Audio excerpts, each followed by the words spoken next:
So yeah, we're going to talk about green sauces. So I realized yesterday I never introduced myself because I was like so used to someone else always introducing me. I was like, I don't introduce myself. So I thought maybe I should do that for those of you with me yesterday and for those of you joining us today and those of you joining us online. Welcome. My name is Chef Barbara Kamp. I am a registered dietitian nutritionist. And I am CCMS certified. I got certified. My certification is like 0005. Right? I did it a long time ago. I was one of the early days people. At the time, I was working for Johnson & Wales University. And if you guys have seen Chef Guggenmoss around, he is the dean chair, I don't know, faculty member, I don't care, like admin, right? That brought culinary nutrition to Johnson & Wales, where people who wanted to be chefs but also wanted to be dietitians could go and get educated at once, and they still have that program. I did not go to Johnson & Wales. I went to another culinary school, did my undergrad in fine art, yes, and you cannot be employed as a fine artist, found that out, but I always loved to cook, so I went to culinary school, and then I worked in the food industry for 10 years, the last, or maybe 15 years, and then like the last 6 of them I was a private chef.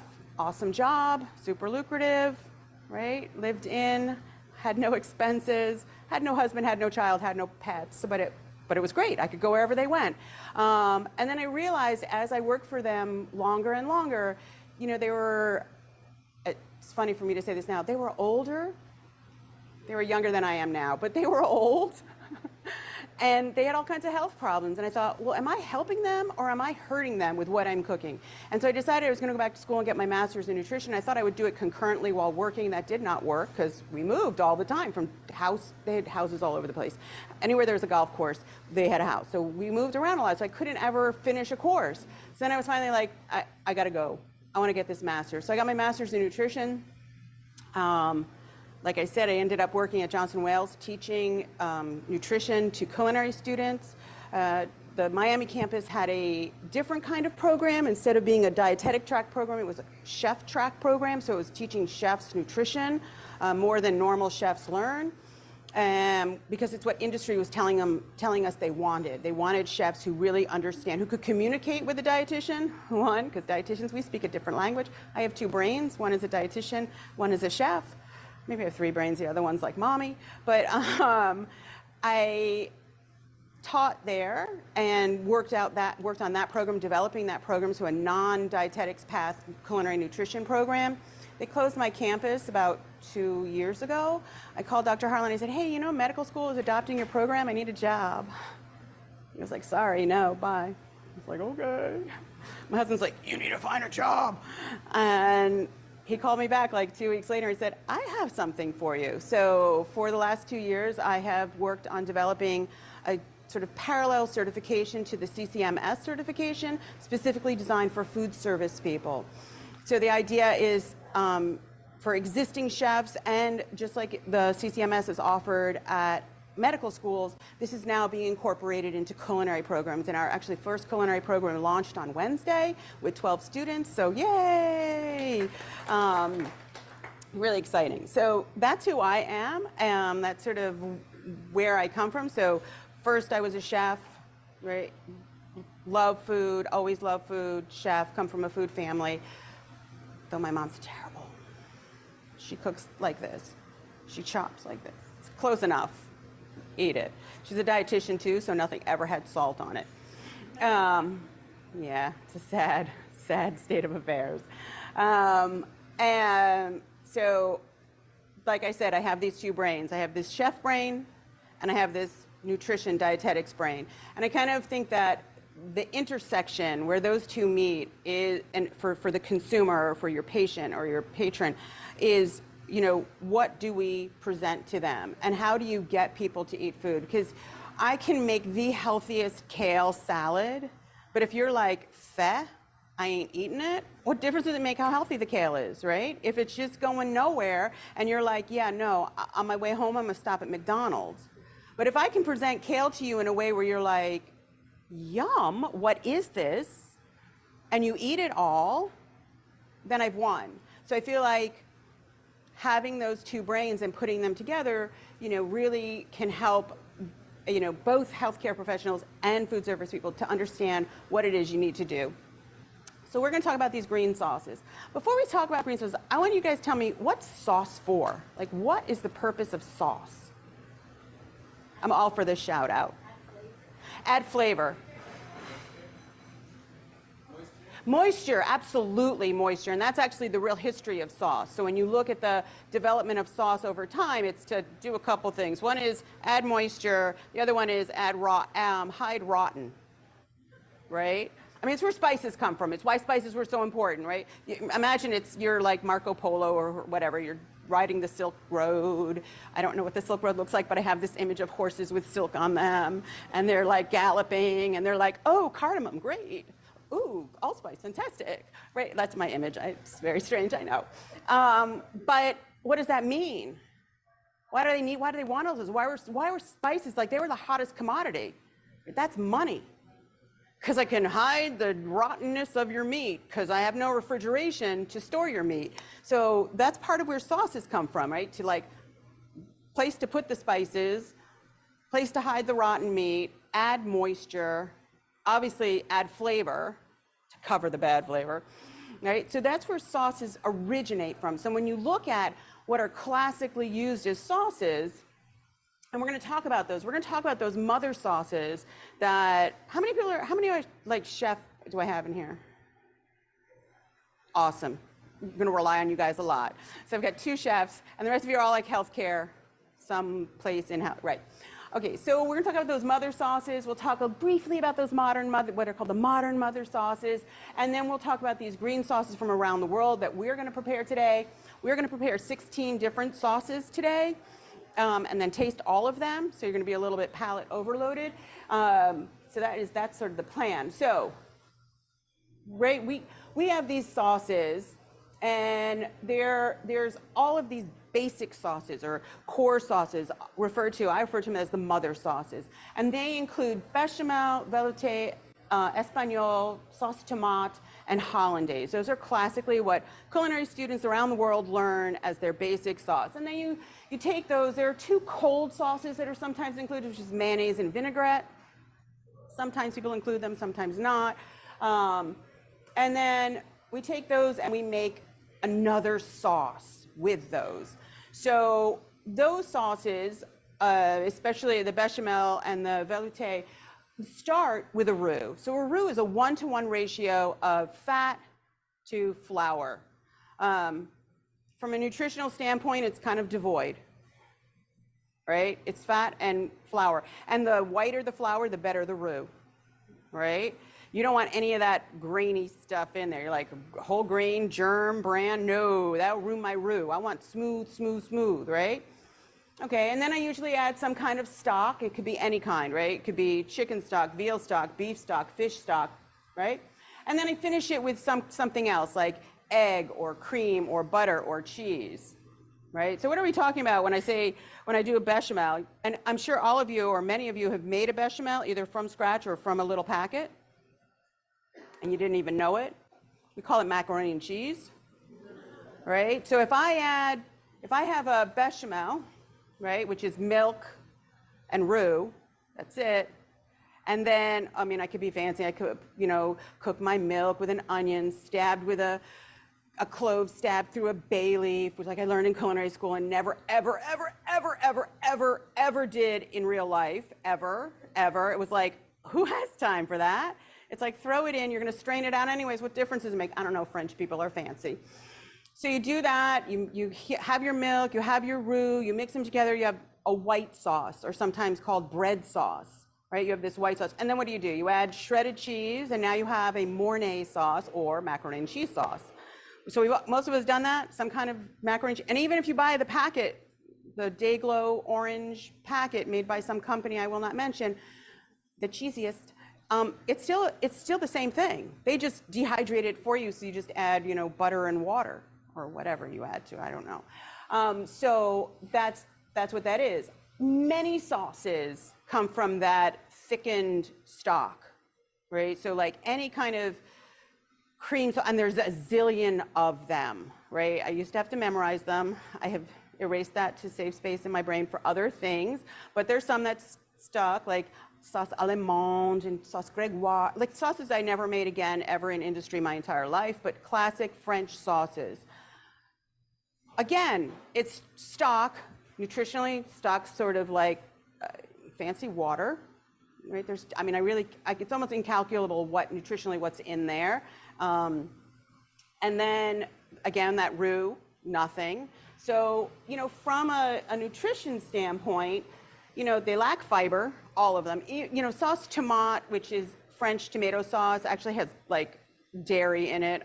Like why? I don't know. They're not Italian. I don't know why they make it. And if you've ever had tomato sauce in France, it's weird to us as Americans because we are used to a more Italian style tomato sauce. And then what? So they really don't have any micronutrients because there's almost no plant matter in them, generally speaking. And if there is, it's like parsley sprinkled at the end, and that's it. So then what? I mean, maybe you could have like a tomato mushroom-based sauce, so it would have some mushroom in there. But again, mostly it's roux-based. And then what? Then in terms of saturated fat, because it's roux-based, the saturated fat is fairly high, and then you're going to finish it with like an egg yolk or cream, again, adding more sort of saturated fat to that situation. Now, when we talk about green sauces, or let me stop for a second. Let me talk about the modern mother sauce. The modern mother sauce, things like basil, right? Pureed sauces, basil. Aioli is considered one. Now, classically, a true aioli is just garlic. It's garlic and olive oil, that's it. But most people make it more like mayonnaise, right? So they make sort of an egg emulsion and add more garlic and call it aioli. A true aioli, in the Spanish sort of border, like sort of southern France, Italy variation, it's just garlic and olive oil. And the olive oil has some binding properties in it. If you ever slice olive oil, it's like sticky, right? You get goopy, right? That goopiness is what helps with the emulsification with the oil. So you do get a mayonnaise-like looking product, but it's not, there's no egg in it in that situation. But usually most people make aioli with egg. So those are sort of the modern take on that, because the reality is, and my two chefs can attest to me, in industry, did you ever make like an espagnole other than buying demi? No, right? So espagnole, you don't really use it for anything. It's brown sauce, but you cook it down and you make a demi-glace, which you then use to make other sauces. I would say when you go to a restaurant now, what you're getting most of the time is a pan sauce. So it's a sauce that's cooked in the pan. You're using the little bits that are stuck on the bottom of the pan that are called fond sucré, if you're fancy in French. Otherwise, you call it the burnt bits at the bottom. And you're going to deglaze that pan with either stock or juice or alcohol or vinegar or water, God forbid. But you're going to get those little bits off, and then you're going to add something else and maybe some more seasoning, and maybe to finish it right, whisk it really hard at the end with some butter, and that's your pan sauce, and you're going to use a la minute, done, right? You're not going to make this big vat of roux thickened something or other. So that's sort of that modern. When we look around the world, though, and we look at sauces all over the world, every culture has some kind of green sauce. And the green is because it's plant matter. It's some kind of herbaceous-based sauce. And when we look at that, and we look across the cultures, like you're going to see a lot of cilantro in the room today because it's really common across the globe. How many people hate cilantro? Are there any cilantro haters in here? Awesome. That means you're all defective just like me. Because people who hate cilantro, like hate, right? Cilantro is like, I like it or I hate it. There's no like, meh, right? Because the people who hate it, and they're like adamantly hate it, they're like, I don't know how many of you have dogs, but my dog looks at me sometimes like, how are you doing that? You get in the shower? You are so brave. I don't understand. And they, two of them. Right? Like, what are you doing? That's how people who don't like cilantro look at you when you eat it, right? They're like, oh my God, how can, it's soap. And it tastes like soap to them. Why? Because some of the components of the flavor molecules of cilantro have saponins in them that have a soapiness to them. And those people who don't like it have an enzyme that breaks down those flavor components while they're chewing. And those of us who don't, we just lack that enzyme. Same thing for like broccoli, people who love broccoli and people who hate, like broccoli is so bitter, how can you eat that? They have an enzyme that, like if you like, I love broccoli and I'm like, what are you talking about? Broccoli is almost sweetish to me. Like the stalk has a sweetness to it. And they're like, you're insane. That's the most bitter thing I ever tasted. I'm like, no, I'm right, you're wrong. And they're like, turns out I'm defective. I'm like, yay for the defect. And I would actually posit that many chefs are sort of enzyme defective because we like everything. We're like, yum, right? So yeah, like that cilantro crosses the globe, right? Especially sort of degrees off the equator, right? You're sort of gonna find this band of cilantro. Basil also appears a lot, parsley appears a lot, but we get totally, like other than that we're making 3 different versions of basil pesto, we're making all sauces that are completely different. So why are they totally different? Let me put that out there as a question. Like, what's gonna make them totally different? It's all cilantro, right? Spices, first thing that's going to be different is what kind of spices do they put in there? Not just things like obviously, hot peppers and things like that, but also things like are they using the seed of the cilantro plant, which we call coriander, right? Are they using, allspice or nutmeg or any of these other really beautiful aromatics? What are they adding to that green base? I would say that's one. The second is what alum are they adding? Like shallot, onion, garlic. What of those are they adding? It's going to totally different, right? Some of you are going to use a bunch of garlic. Some of you aren't going to use garlic. And how different that then makes the cilantro or the basil come through, right? Obviously fat. And this is what makes them really different from the mother sauces is that generally speaking, they're going to use a liquid fat, generally nut or seed oil, like olive oil. We are primarily going to use olive oil today. Most of you have olive oil, and we're not using that olive oil is what they gave me, and I don't like it. So I asked for something else. And then acid is the other thing that changes, right? So lemon, lime are going to appear a lot, but also some vinegars, right? Like a red wine vinegar or a white wine vinegar. Those are all going to appear as well, which is going to also change the nature of that sauce. And so when we look at those green sauces, what are we adding now to our plate? Right, I already said that sauces add moisture, they add spice and flavor. Now what are we adding? Color and nutrients, but color from a chef perspective, it's color, right? So not to insult my dietitian family, but we have a tendency to make these plates that sound really healthy, but then when they're actually produced, they're kind of beige, right? We're like brown rice, chicken, and zucchini, and you look at the plate and you're like, for whom is this plate intended? Because I'm not enticed at all. It's very beigey. Even though it's perfectly healthy, it's great balance of nutrients, it's perfect, it's just ugly, right?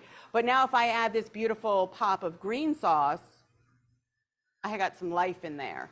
And so I feel like, or my belief is that green sauce is a really good way to sneak more plant matter on someone's plate without them even knowing it, right? For the, I don't eat vegetables, I don't eat green food. I was a private chef for a long time, and the son of the couple that I work for, I do not eat green food. And I was like, bummer. I serve green food, right? And guess what? You know who ate green food? Well, that's not food, that's the sauce. I was like, come again, right? Because like he didn't see sauce as food. And yet, if you're putting a 1/4 cup of pesto on a giant pasta dish that this one young man is going to eat, and you're sneaking half of that basil in for spinach, I'm getting some vegetable in there. It might not be that much, but it's more than none, right? And so I feel like it's a really great way to add, right? So I'm going to add some fiber. Obviously, a serving of sauce is pretty small, 2 to 3 tablespoons, but I'm still adding something where I was adding nothing before. I am definitely adding, some monounsaturated fats because most of them are, and today especially, is olive oil based. So I'm adding some mono fats, which are great. And then I'm adding some micronutrients, really high in A and K, right? So because all of those green leafy things all have A and K in them. So, some of these have nuts in them. So I'm adding some vitamin E. I'm just adding a little bits of things to get a little bit more nutrition into someone's life. And I think from a dietitian's perspective, I think that's a great way to do it, right? It's very passive. They don't know that it's happening. It's not like I put a whole other vegetable, solid vegetable that they had to eat on their plate. And then the other, from the chef's perspective, I'm adding tons of flavor, tons of color, and way more interest to my plate. So we are making, like I said, 16 sauces today, and I have you broken up into 8 teams. And so what I'm just going to have you do is 2, 3, 4, 5, 6, 7, 8, 9, 10, 11, 12, 13, 14, 15, 16, 17, 18, 19, 20, 21, 22. 22 divided by 8 is how many? Like 2, and then some have 3, right? Good at that math. I'm really good at that math. So I'm going to say I'm just going to go like, whoosh. So 1, 2, 3, go to my group 6 table. I'm going to hold you and float you somewhere. 1, 2, 3, go to group 1. 1, 2, 3, go to group 2. 1, 2, 3, go to group 5. 1, 2, go to group 4. I'm splitting up my chefs, so you guys cannot be together. So I'm going to hold on that. I'm going to have one of you go to this group, one of my chefs. So Gary, you want to come over here? And then, I'm sorry, I don't know your name. Krista? Come on over to this one. And then let's see, we got 1, 2, 3, group 4. No, group, I can't read it from here. It's too far away. The last table at the end. Okay, and now wherever there's a 2, I want you guys to go join. That's how I'm going to do this. Right, so you two go to the last table, and then one person will join you. And the first thing I want you guys to do is, obviously, hair up, name tags like tucked away, hands washed. There's not, unfortunately, a hand washing sink in here, so there is a small sink over here. Is there like a sink right over there?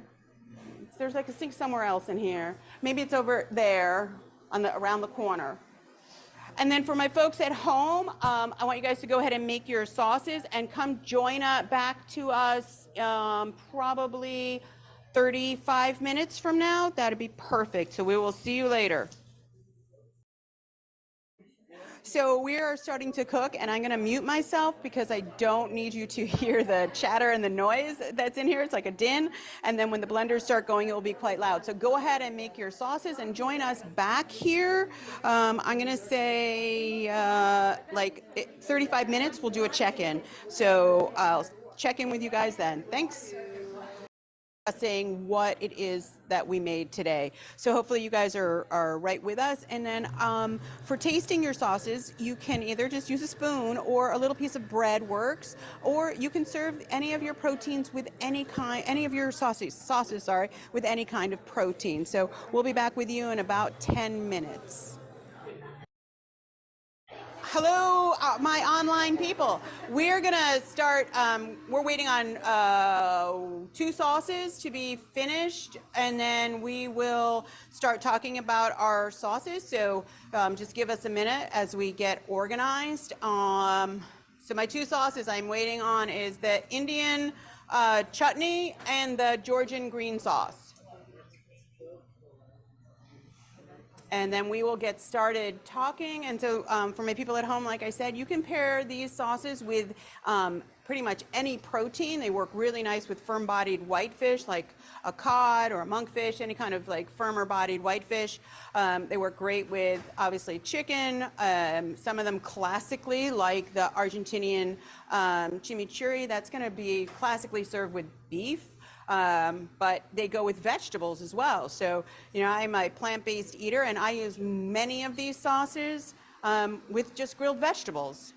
So they work great. They work great with just some brown rice, you know, just because I'm hungry. All of them, with the exception, I'm going to say, of the Green Goddess, freeze beautifully. So one of the things I really like to do is, you know, summer is approaching, and it becomes, from where I go, I spend the summer in Massachusetts, and it becomes basil season and ramp season and every other green season. And so I make a lot of pesto, all right? And I love to freeze it in ice cube trays, so that's about, maybe depending on your ice cube tray, ounce and a half, depending. I freeze it, I pop them out, I put them in a Ziploc bag, label them, whatever pesto it happens to be. And then it's so nice because then in January, when the world is sad, I shouldn't say that because I live in Miami, but when I go visit my family in New York and it's sad and dreary, well, actually it's February. February is where it's really sad and dreary and the sky is gray and there is no fresh basil and it's like $5 for like one of those little teeny boxes. Oh, guess what? We have fresh pesto-ish, fresh frozen pesto that we can pop out and have a lovely summer dinner and feel happy again, right? So they freeze, like I said, beautifully.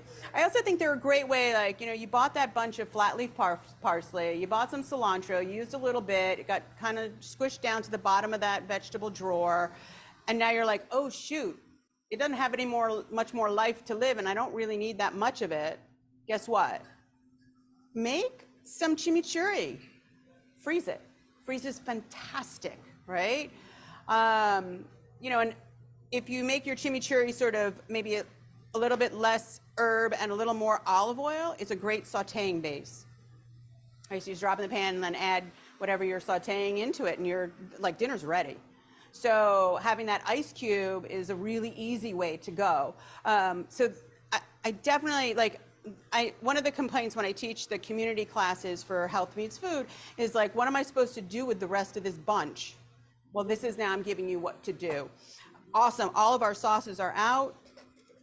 Spoon.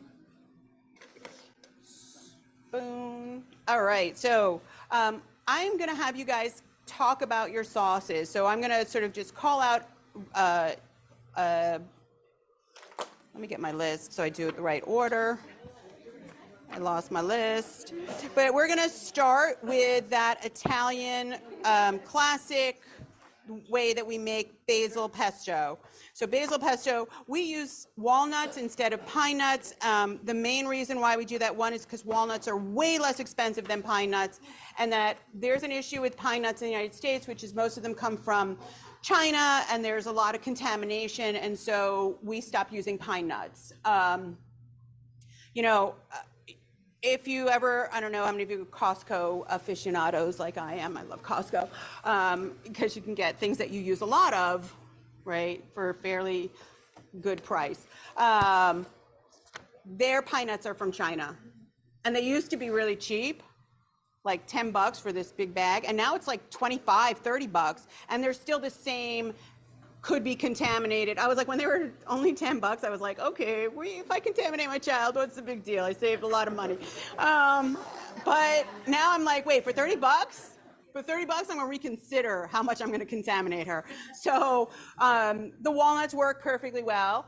And you can see on some of these, I wrote like Italian-ish, because we've taken liberties with some classic sauces. So the first group I want to talk about here is the classic basil pesto with nuts. So who's that? All right, so come on and tell us about your sauce. Like on the back of your recipes, like the nutrition information, you can tell us what we got going on. Obviously, if a nutrition facts label is not going to tell you things like vitamin K, but I can tell you there's a high amount of vitamin K here because of the basil. So our sauce is made with walnuts, garlic, basil, Parmesan cheese. Oh, you know what I have to do though? Okay. So our sauce is made with walnuts, garlic, basil, Parmesan, water, lemon, extra virgin olive oil, and salt. So you have protein in there because of the walnuts and the Parmesan cheese. Also a little veggie with the basil and garlic. The calories are only 110 calories. Fat is 10 grams, but it's good fat. You know, olive oil, Mediterranean diet. Saturated fat's only 2 grams. And then sodium's only 160 milligrams. And then you have your fiber in there, 1 gram of fiber for the sauce. That's really great, with potassium being 80 milligrams and phosphorus 40 milligrams. So it's a good hearty sauce. So It smells delicious. yeah. Also, the serving size is 2 tablespoons, so that's a lot of sauce. Yeah. Okay, so hopefully you guys online could hear the group presenting. Can I ask somebody to be my Zoom person at the screen over there and see what their chat questions are? Because I can't be in 2 places at once as much as I've tried. Tried. All right, so let's see, what are our questions?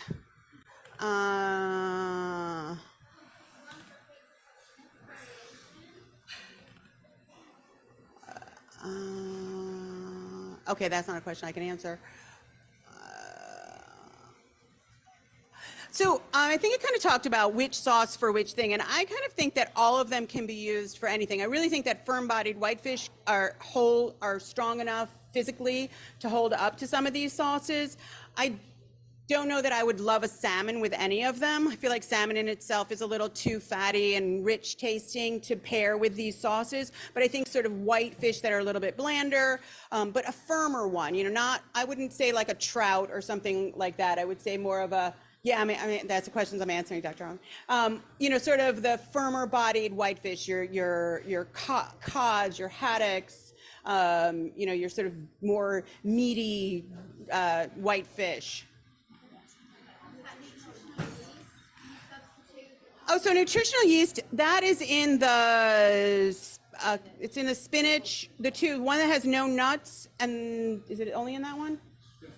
The spinach basil pesto. So it's in there as sort of a variation, right? So we've gone no nuts. We have sesame seeds instead of nuts. They're a much lower allergy risk. There are still people who are allergic to seeds as well, but they're much lower risk than walnuts, almonds, pine nuts, etc., tree nuts.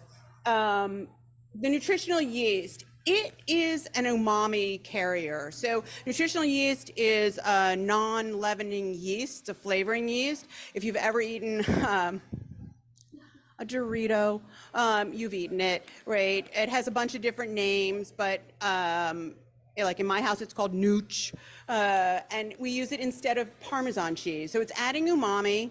It adds this richness, this sort of cheese-like connotation in your brain. It does not taste cheesy in your mouth, but it makes your brain think cheesy, if that makes any sense. And since you don't really eat it by itself, you pair it with other things like basil pesto, like salt, garlic, then it sort of takes that place. So the substitute would be, if you're a dairy consumer, is to use Parmesan cheese. And the reason it's in there is this is sort of like a low allergen version of pesto, is the idea. All right, so my next sauce that I want to talk about is the chermoula.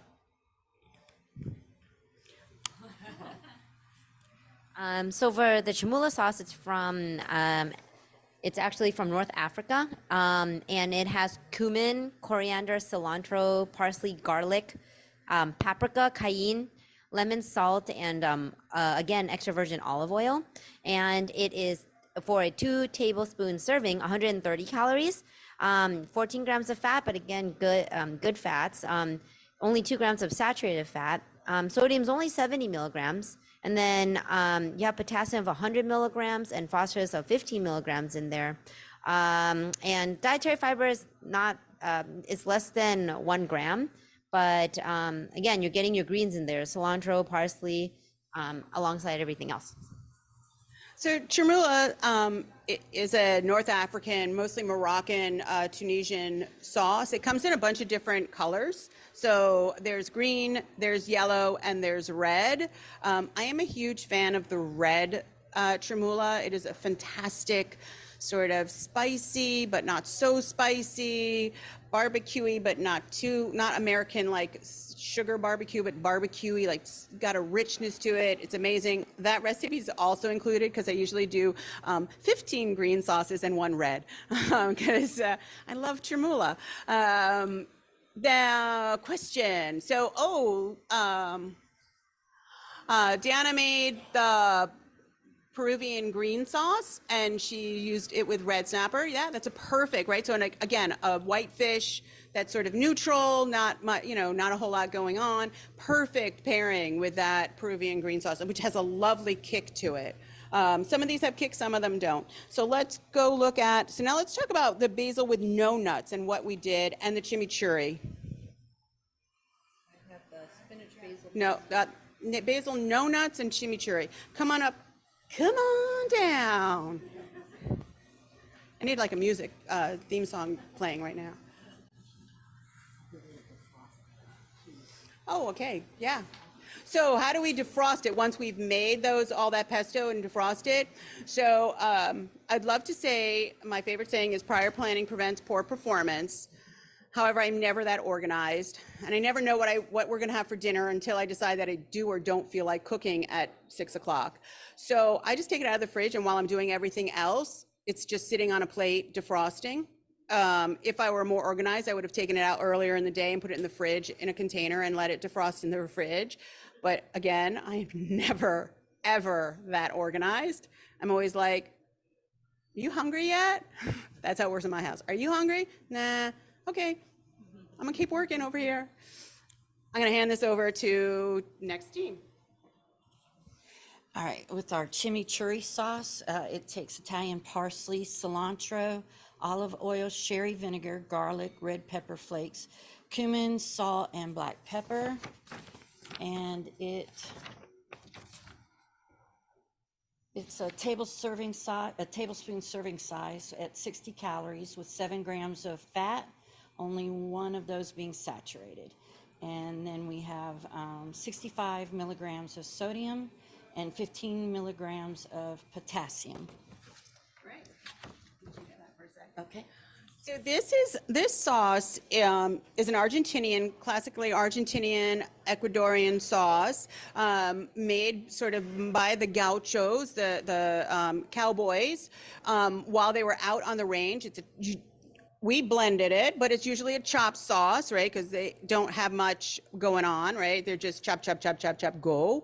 And it's usually served with grilled meats, right? So pretty classic. Carrie just told me we only have 10 more minutes, so we got to pick up our pace. So actually, what I'm gonna have you guys do, I'm gonna have you guys grab a plate and sort of make a grid for yourself and put the sauces on in as much as you can in this order.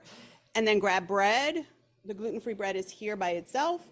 And then go ahead and I'll keep talking about all these sauces so that you guys can eat sauce. Yeah, because of course I talk too much. I can't help it. I work by myself in a room in my pajamas. All right, so let's talk about why am I calling this sort of Italian-ish? Because Italians would never do that. I mean, I'm sorry, we're moving on to the basil, the pesto. So we have these 3 kinds of basil pesto, right? So we did a classic one with nuts, with cheese. We did the next one with no nuts, where we use sunflower seeds, but still use cheese. And then we did another one where, in addition to the basil, we added spinach. And what I like about that sauce is a couple things. One is, spinach is way cheaper than basil, right? So you can use half basil, half spinach, and no one will know the difference, right? If it's all blended really well together. Flavor-wise, the spinach is adding maybe a teeny bit of sort of sweetness and a little bit more of an herbaceousness, and not obviously the clear sort of basil flavor. But you're also getting that much more vitamin content, right? So definitely pumping up that A and K. And then again, here we didn't use, sort of for allergen friendliness, there's no cheese in that one. We use the nutritional yeast. And then also, there are no nuts. It's the sunflower seeds. And I think sunflower seeds and pepitas also you could use. Both work really well. They're fairly, especially when you're dealing with something like basil that is so strong in flavor, you can get away with using the seed instead of a nut. All right. All right. So that brings us, so we've done 1, 2, 3, 4. Where are we at? We are at quick tomatillo. You guys familiar with tomatillos? I know people always say it's like a green tomato. They're not related. That's my first one. They are not related. Tomatillos have a lovely kind of citrusy note to them, really bright and fresh. And they,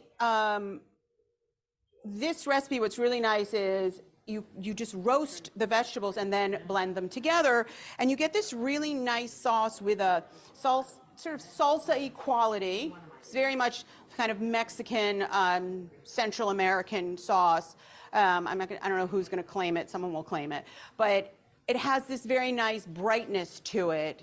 And again, you're getting some fiber, you're getting more vitamins than you are. Your plates look so pretty. I lost my grid though. You'd be like, yummy, yummy. Okay, so that's quick tomatillo. And then what are we at there? What's out? That's a Georgian. Oh, this one's like probably the most different and the most unfamiliar is the Georgian green sauce. So this is Georgia, like former Soviet bloc nation, Georgia, not Caspian Sea, Georgia, not Y'all, Georgia. So what are we talking about here? So what makes it different? So I'm using things that are pretty common in that area. So again, it's cilantro, but there are apricots in there, right? Which bring this lovely tart sweetness, right? So dried apricots that you rehydrate that just add this lovely kind of sweet but tart flavor. You also have a really nice creamy consistency. Unfortunately, your blenders were mediocre at best. Usually it's quite creamy because of that addition. I used to also have walnuts in there. And then, like I said, those herbs. And it's just a really beautiful, this one pairs fantastic with everything, like toast, right? Like I'm happy with it on toast, right? Yeah, oh my God, that'd be awesome. Toast and a little like ricotta cheese, fantastic, right? It's classically like a piece of like, again, I'm gonna repeat this again and again, firm-bodied whitefish goes amazing with this sauce because you have that bit of sweetness. Chilean sea bass have too much of an oil content, or do you think that would still work? I think it would still work. For me, I think a monkfish would be beautiful with this, like that, you know, that meatiness of a monkfish. And this sauce is pretty hearty. It's you know, it's got the apricots and the walnuts and the cilantro. It's got a lot going on that fish would really stand up well to it. I also think like, you know, deep sea flat fish would also all work. Just the whole family of them. The skates, the tile fish, the haddocks and cods and all those things. Like all of them will work fantastic.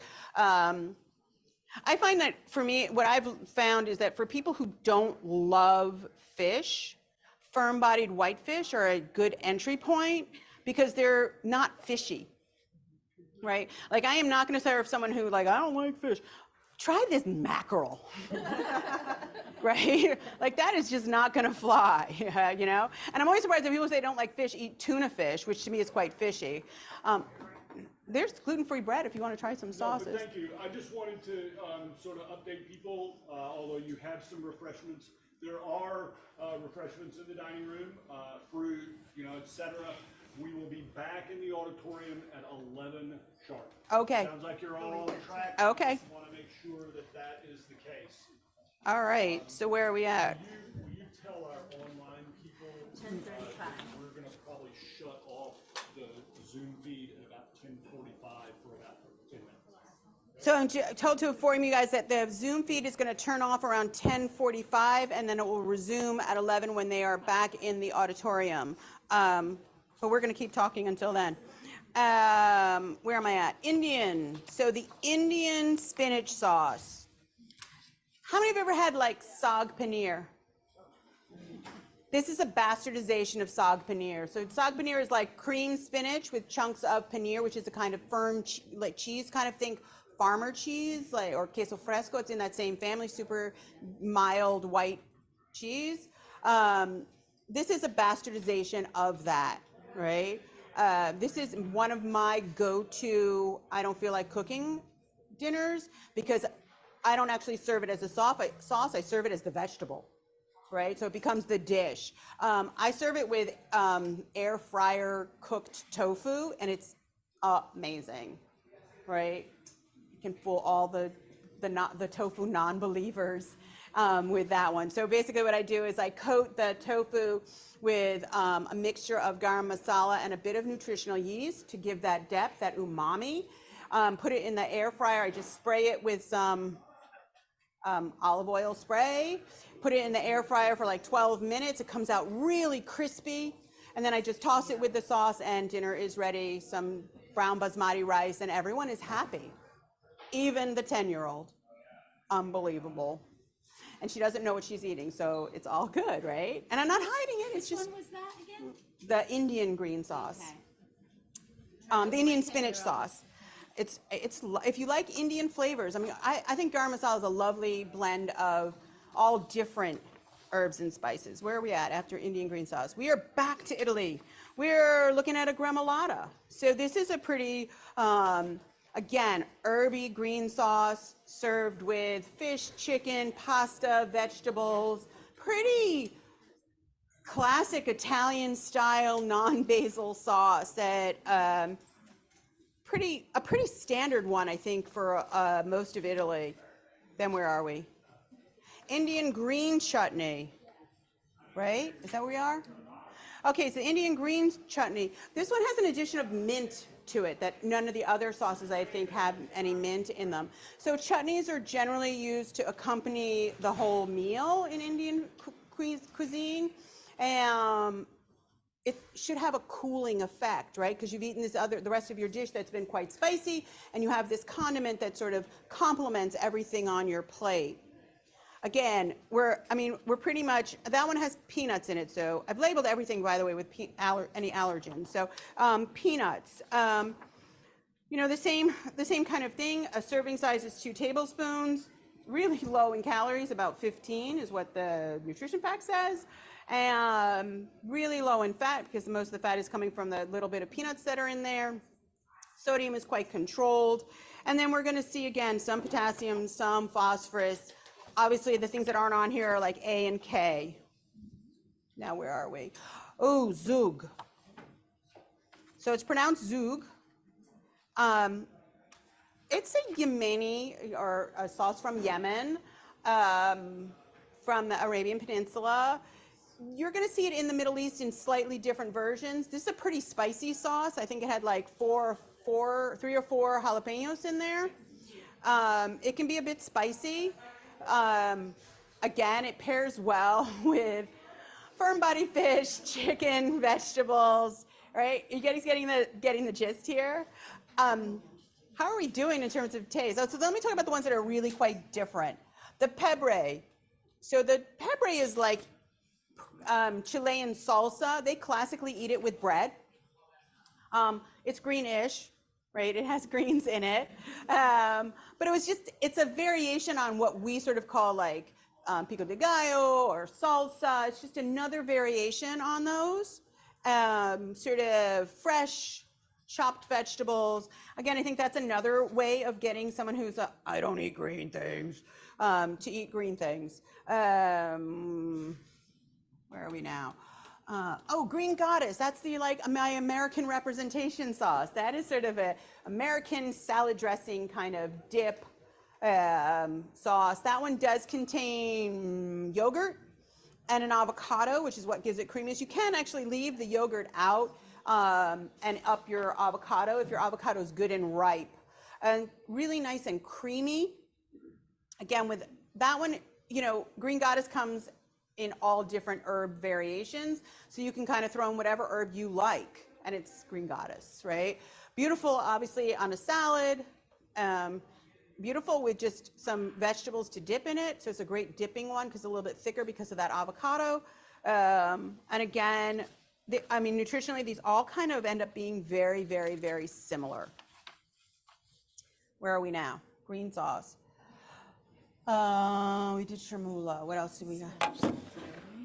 Spanish salsa verde. So we include this one because this is a Spanish, like from Spain, not Latino or Central or South American. This is Spanish style green salsa, a little bit different than what we think of as like salsa, you know, with sort of more of a Spanish, European, where's my recipe? European kind of bent to it. I'm looking for my recipe. It's in here somewhere. It was in here. Okay, I don't know where it is. Spanish, gremolata, Indian spinach. I'm getting there. I will find it. Ah, thank you, because I don't know what I did with it. All right, so here again, we have a little bit of mint. We've got olives in there, capers in there. So those capers are bringing umami. So a little more depth of flavor than just some salt, or you've got that umami because they're sort of brined in this case. Some green olives, again, more umami. So it has a little bit more of an earthier kind of bent to it than sort of that Central South American style of green salsa.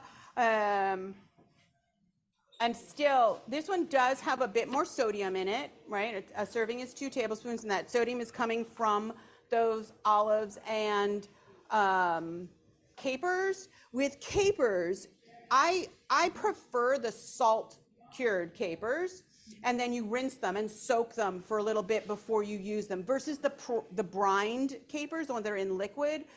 Those are, 1, harder to remove the sodium, and 2, I don't think the flavor is as good, right? You don't get the pepperiness of the nasturtium flower. That's what it is. It's a bud of a flower. You don't get that peppery quality to it. You kind of lose it to the brine, right? So just get the brininess and not that beautiful pepperiness. So the salted ones I definitely prefer. So if you have a choice in the store to buy the salt ones, and they look scary because they're like coated in salt crystals, but you're going to rinse them and soak them to get a lot of that salt off. So I definitely recommend that. I also recommend rinsing olives before you use them because they are brined as well. You can get a lot of that excess salt off. Okay, so we've done chermoula, we are at the Peruvian green sauce. Also has a bit of a kick to it because it has a product in it called ají amarillo, and that's a yellow pepper sauce. It comes in a jar. It's pretty intense. It's delicious. Yeah, it is delicious. It's a nice heat. It's a flavorful heat. So heat is wonderful if it comes with flavor. If it's just heat, like you handing me a habanero and you're like, have a bite, like, no, thank you. But that when it has onion and garlic and other ingredients in with it, and it's still quite high in spice, okay. Can someone read the question to me? I can't. Olive oil, following olive oil yesterday, talked about blended olive oils and pure olive oils, and they want to know what you recommend. Okay, so for cold sauces, like all of these are, uncooked cold sauces, I would use a really nice extra virgin olive oil. I personally am very partial, like Dr. Harlan was saying, he loves Spanish olive oils. I love Portuguese olive oils. I love the Arbequina olive. It's a really small olive that you don't, it's not like you eat, it's not one you've ever eaten because it's too small. It's just processed into oil. And it has a beautiful sort of fruit forward, very low bitterness kind of flavor. It's a medium green color when you pour it out of the bottle. It's usually mid-range price compared to, you know, where olive oils, like you can buy olive oils where you're like shockingly expensive to like junk. The one that I get, actually I get it at Whole Foods, and it says Portugal on it. They have like a line of their own in-house olive oils that have country of origins on them. And that one is mostly Arbequina, and the price is like not that bad, like, I don't know, $13 for this size, whatever this size is, 32 ounces. And I personally like that. I totally agree. If you were in yesterday afternoon where Chef Leah was speaking and she talked about tasting olive oil, taste your olive oil. See what you like. It's no different than wine, right? So for those of you who drink wine, you're like, I know what I like. I know what I don't like. So even if I don't know, like, do I have to be like, oh, tobacco-y notes of black currant. I don't even know what a black currant tastes like. So I don't know what, and I, you know, like I hang out with those people, those enologists, right? Like I think they're full of blah, blah, right? Like, give me a break. It's good because, and I like it, I like this fruitiness. I can't name the fruit that it is. It's fruity. That should be enough, right? Unless it's distinctly like, that tastes like a strawberry, right? Otherwise, the same thing is true with olive oil, right? There are some olive oils, like there's definitely types of olive oil that I actively dislike. Like, ooh, yuck, right? Super bitter forward notes to me. So I think it's really important to go ahead and try your olive oils. Like, go taste what's out there. So for these, because they are cold sauce preparations, I would for sure use the best extra virgin olive oil that I could get my hands on, right? Because they're cold, and that's part of that flavor, especially those European sauces. And then I think is that it? Did we do them all? Peruvian green, we did them all. And then the Italian sauce. That Italian sauce has capers in it. And no, not capers, sorry, egg and fish. And the fish is anchovy. And that anchovy is adding, the egg adds a beautiful texture, right? It's a hard-boiled egg, but not rubber hard-boiled egg, medium hard-boiled egg. Like solidly cooked yolk, but not powdery. And it's adding this really nice hearty texture to the sauce. It's also helping to emulsify the sauce. And then you have those anchovies in there for that big kick of umami. All right, so really complex sauce, and still all those greens in there. And I think that's all of our sauces. Amazing. How do we do in terms of taste? Awesome. Just wonder when you put avocado oil. I use it a lot, so it doesn't have a lot of flavors for cooking more than for. I don't like it for cooking because it's green, and it turns everything green. And and not a green I like. Right, so I don't really want my sauteed onions to have this sort of greenish tint to them. I'm not a huge fan of it. I don't actually think it's that temperature stable. What's the temperature of It's also avocado? super expensive, generally speaking. So Right. Costco, and it's not. Yeah, I don't think I've ever been in a Costco. So. I love the Costco. Yeah, I mean, I think for dressing, it's probably fine. I don't know that it's a really great cooking oil, except your mayonnaise is going to be green. I mean, it is green colored oil, like green. From a nutrition standpoint, I don't really have an opinion on it.